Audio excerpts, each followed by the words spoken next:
Maririnig niyo po yung mga bata hindi po naglalaro. Yung mga tao po dito nangunguha po lahat ng berries na ano ba, hindi namang matutuwa.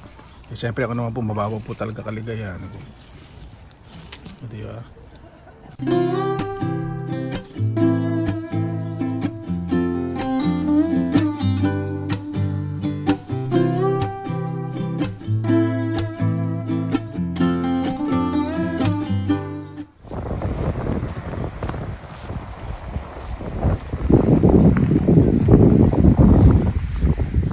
Magandang araw po mga kababayan, welcome po sa Pinilangan Lakbay. Nandito po tayo sa tabi ng ilog. Meron po tayo ditong nakikita mo yung mga sea buckthorn berries. Yan. Considered po ito as superfood. Sea buckthorn berries. Diba? Sabi po ng iba, syempre pag mga berries naman po nakakapag-reduce. So, ewan ko po sa mga nakita ko po sa internet, lahat po kasi ng berries considered as superfood, rich in antioxidant. Syempre nakakapag prevent ng mga symptoms of cancers according po sa Google. Pero syempre basta kumain po tayo ng healthy, at eto na naman po pakikita ko po sa inyo ang buckthorn berries na yan. Isa sa mga superfood, super berries dito po sa Pinas. Libre po ito, libre. O diba, napakaganda po ng view. Ang dami bunga. Ito po itsura po niya yan. Meron po nito na matinik, yung isa nga meron namang hindi masyadong matinik. Imagine po ninyo, no? Lahat ng super berry, no? Talagang super healthy, no? Sobrang rich in antioxidant, eh.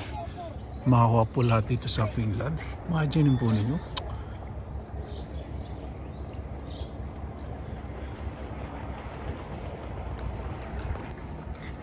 Sino ba naman ang hindi kikiligin dito? Itong buckthorn berries. Berry po, isa po ito sa pinakamahal na berries po dito sa Finland. Kasi mahirap din pong ipik. Meron po kasi mga puno nito na matinik. Itong halukanan ko hindi matinik. Yan po. Ganda po, ano? Daming bunga. Liwi po dito manguha. Malapit po to sa pahingahan. Yung parang park. Natural park. Tapos may tabi ng ilog. Imagine ang lahat ng park nila dito. Hindi makakuha kayo masasabsab. Makakahain. O diba? Ayan. Ayan po. Yellow orange po yung kulay po niya. Sarap. Maasim siya pero masarap. Sarap siguro ito sa asin.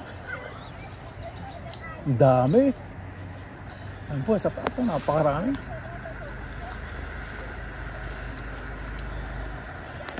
Matinig, yung isa nga meron din siya.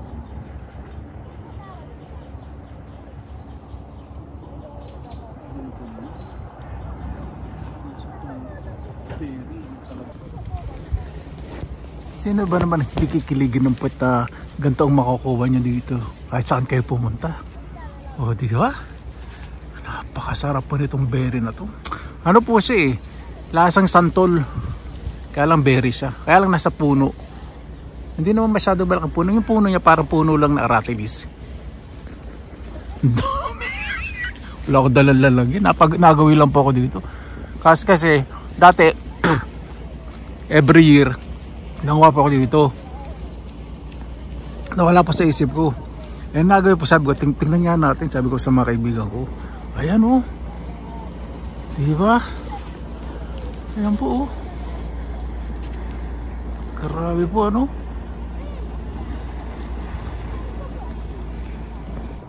Nandito po ako sa ilalim ng puno. Pakikita ko po sa inyo kung gaano karami bunga. Ayan o. Diba? Yun. Grabe, wala nalalag yung buwis na yan.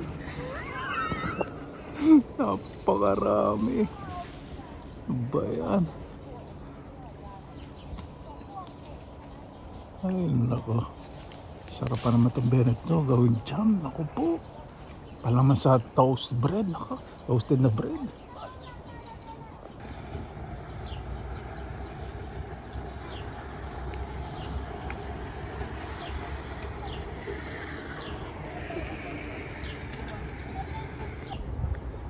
po. Napakarami pong figures. Kaya dito po ako sa mga sulok kasi nahiya po sila sa camera, baka magalit po sa akin syempre. Respect po yun, respeto ko yung privacy nila.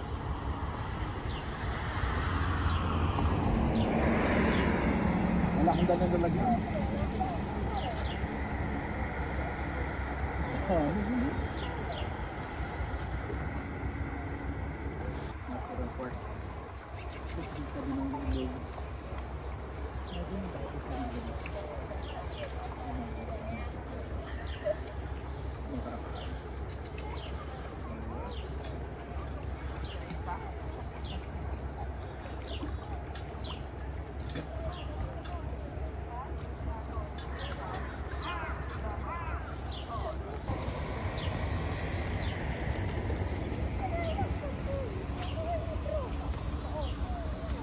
Guys,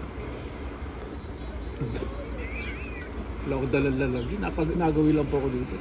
Kasi dati, every year gumawa po ako dito. Wala po sa isip ko.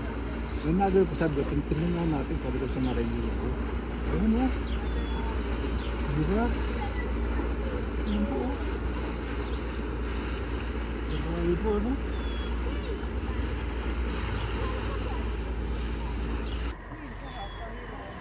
Paganda dito, may mga ganto-ganto pa utot pa.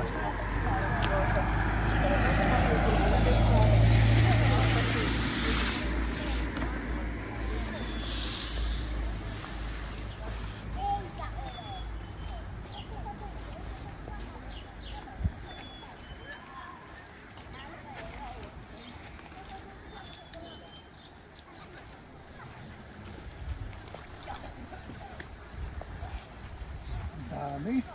Kahit saan magpunta. Ayan o. Ang dami.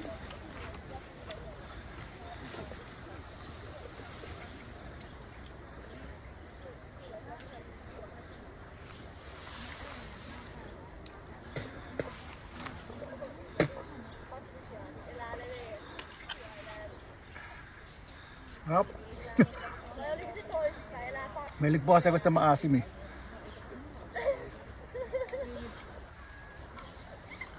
Dami oh, sa taas oh. Dami rin oh, sa gitna.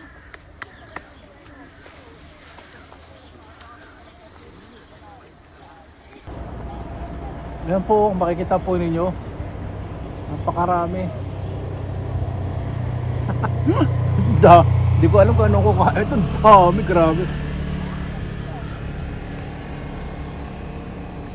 Sinichibog ko na lang po para gumanda kutis ko.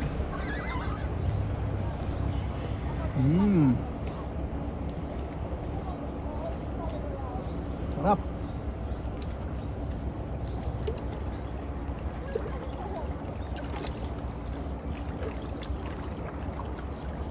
Pag kukuha po nito, kahit temp na kayong baliin sa nga, huwag niyo pong babaliin. Ako po.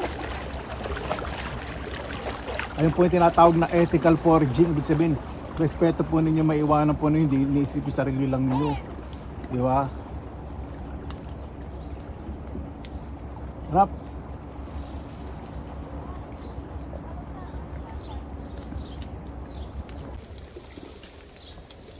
Okay, take a video.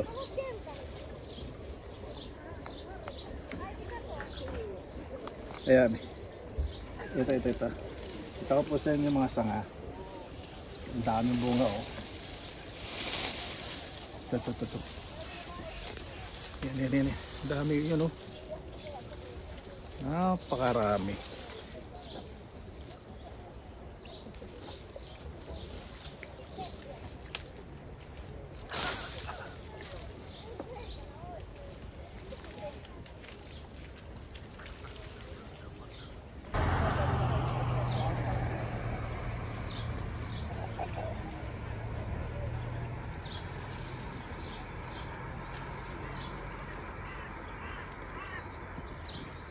Oh.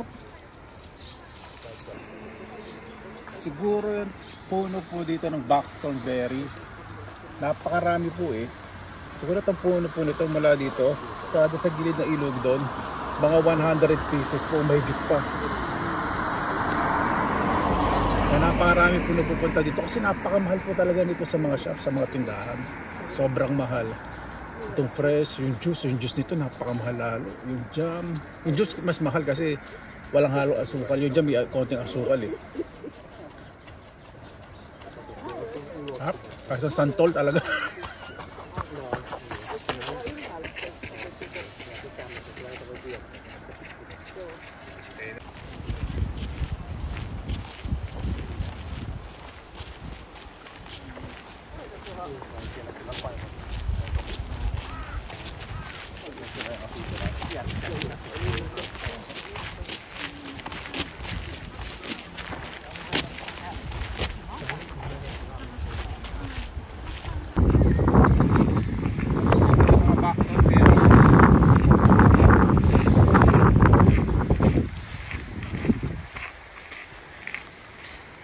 Raspberry din sa ilalim.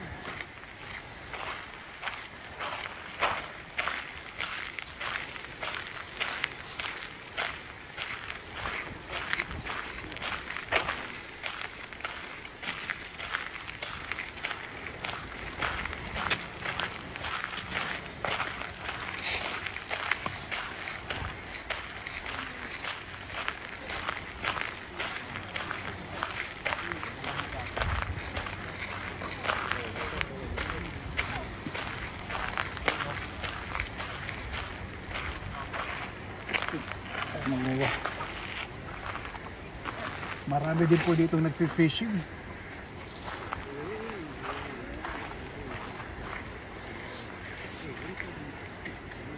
Dami.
Napakasarap. Ay nako, Finland.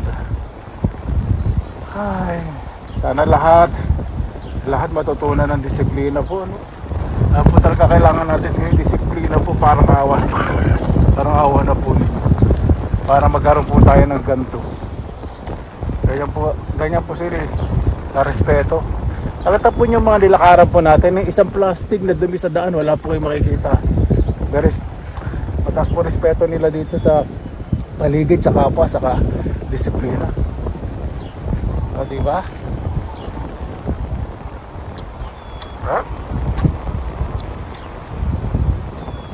Medyo malamig yung hangin. Okay lang po yan para nasasarado yung pores ng skin mo. Sarap.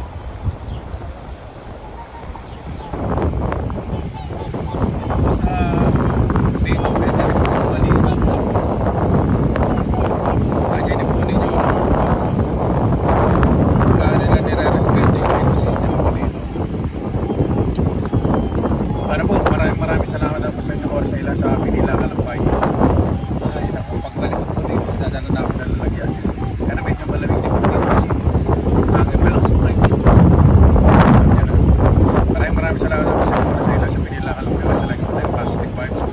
God bless. God bless.